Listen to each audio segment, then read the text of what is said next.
Former Manchester Mayor Andy Burnham set to become Britain's 7th Prime Minister in a decade today, after an extraordinary bloodless coup in the Labour Party. Today we'll expect the choreography with which we've become all too familiar in recent years.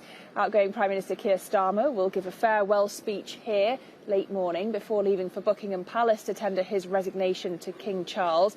And once that's accepted, the King will invite Burnham to form a government. Then, in brutally quick succession, Burnham will head back here for a speech outside that black door at around lunchtime before ministers start arriving for cabinet appointments. So a lot of questions about who will make the team sheet, as well as the policy direction that Burnham will pursue. Let's get more now with our Bloomberg opinion columnist Rosa Prince. She joined me here in Downing Street.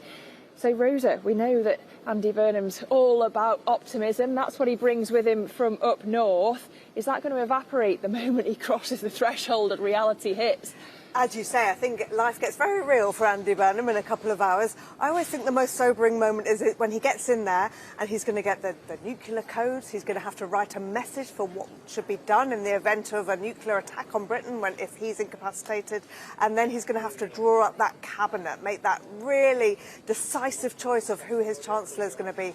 And then it just keeps coming thick and fast, the global outlook, the economic outlook. Yeah, quite a big day for Andy Burnham. You mentioned the pick for Chancellor. He's already caught between the soft left, the so-called soft left of his party, and the markets.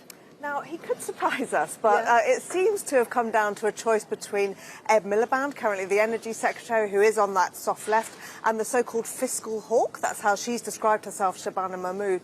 Much less experience of economics. She hasn't worked in the Treasury before, unlike Mr Miliband.